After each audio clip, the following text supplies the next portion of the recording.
নবীজি কেমন একজন কন্যা সন্তান দিয়েছে যিনি হইল জান্নাতি সমস্ত মহিলাদের সারদারিনী মা ফাতেমা। মারহাবা কন্যা, যাকে বলা হয়েছে খাতুনে জান্নাহ মা ফাতিমাতুজ জোহরা রাদিয়াল্লাহু তাআলা আনহা।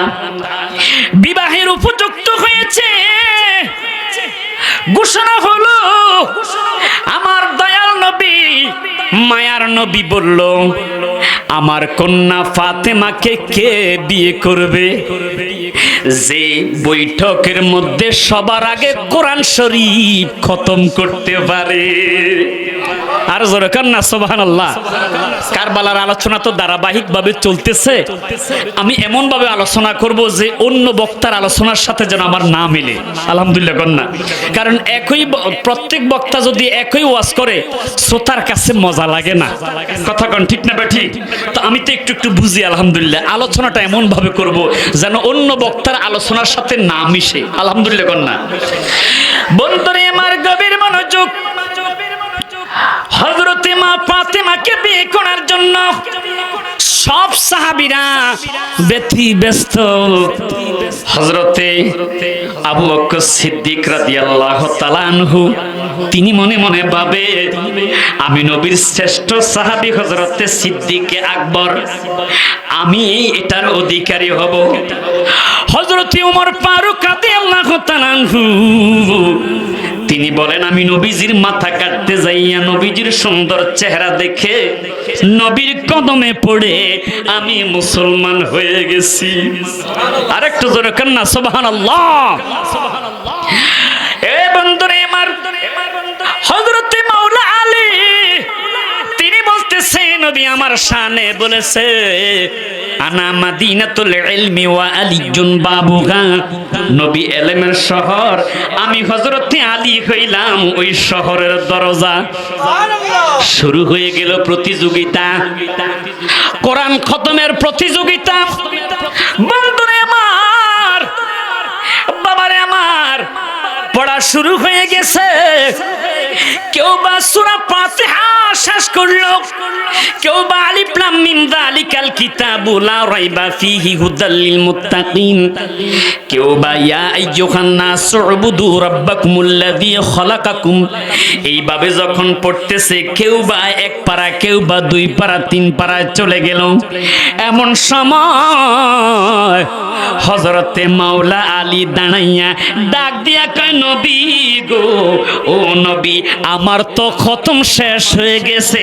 আওয়াজ করে করে বলেন না সুবহানাল্লাহ। এ আলী, তোমার কাছে আমি জানতে চাই, তুমি কিভাবে খতম শেষ করলাম? সাহাবীরা আশ্চর্য হয়ে গেছে, এই কি আশ্চর্য, আমরা মাত্র দুই পারা পড়লাম, কেউ বা তিন পারা, চার পারা। ভাই আলী, বলো বলো বলো, তুমি কিভাবে খতম শেষ করলা? হযরতে আলী একটা ডাক দিয়া কয়, ইয়া রাসূলুল্লাহ, ইয়া হাবিবাল্লাহ, নবী গো।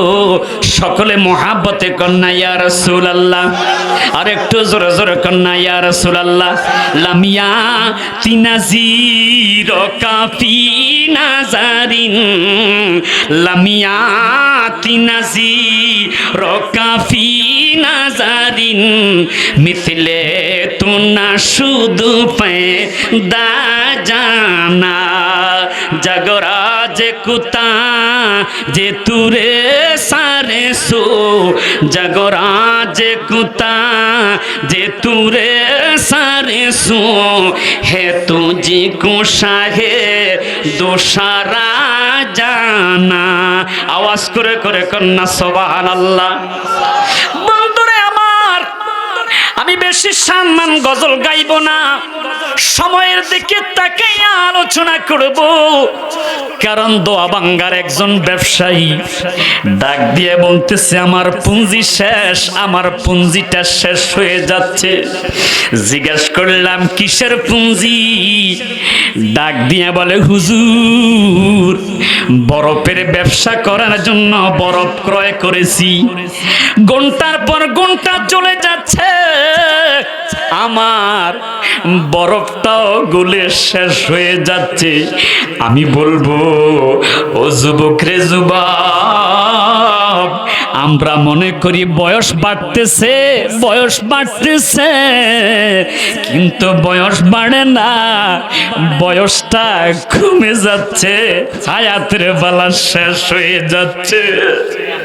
কথা বলেন ঠিক না বেটি? চিন্তা কর রে মন কই যাইবারে, চিন্তা কর রে মন কই যাইবারে। কার জন্য জমা রাখছেন এই চোখের পানি? সন্তান মরলে কাঁদবেন, বাবাই মরলে কাঁদবেন, মায় মরলে কাঁদবেন, মৃত্যুর কথা মনে করে কয়দিন কেঁদেছেন?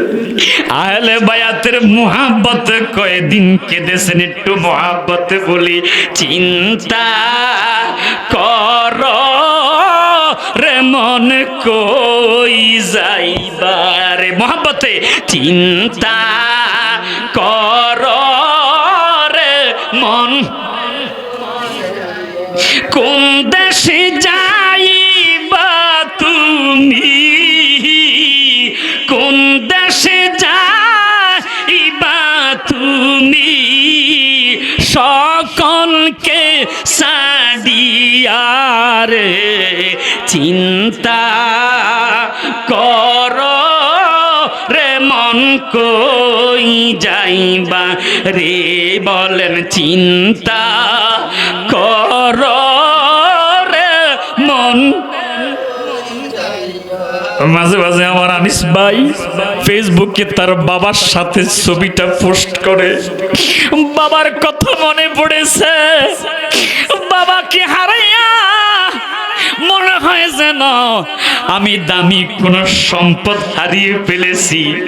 আজকে এখানে অনেক ভাইরা আছে, চেয়ারম্যান সাহেব আছে, সাফায়েতুল্লাহ ভাই আছে, যাদের মা নাই রে, যাদের বাবাও নাই, মনে পড়ে গেছে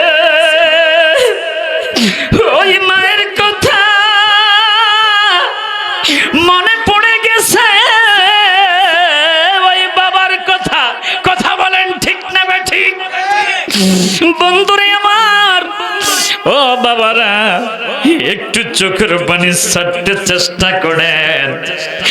নবী আমার হযরতে আলী কি বলল? আলী তুমি কিভাবে খতম শেষ করলা?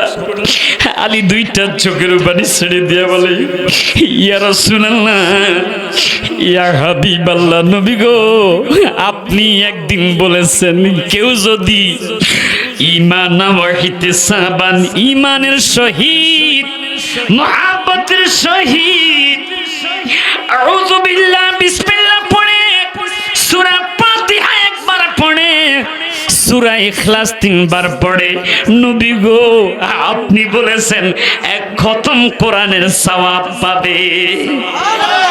ইয়া রাসূলুল্লাহ, ইয়া হাবিবাল্লাহ, নবী গো আমি তো আপনার কথা মতো সূরা ফাতিহা একবার পড়েছি, সূরা ইখলাস 3 বার পড়েছি, আপনার কথা মতো আমি কি এক খতম কোরআনের সওয়াব পাই নাই? নবী আমার মুস্কি হেসে ডাক দিয়ে বলল, আলী রে আলী, অবশ্যই অবশ্যই তুমি এক খতম কোরআনের সওয়াব পেয়ে গেছো। হুজুর, ইয়া রাসূলুল্লাহ, ইয়া হাবিবাল্লাহ, আমি কি আপনার কন্যা ফাতেমাকে বিয়ে করতে পারি না? আমার নবী কয়, আলী রে, ও আলী, তুমি তো চান্সটা কাজে লাগাইয়া দিছ, যাও তো, যাও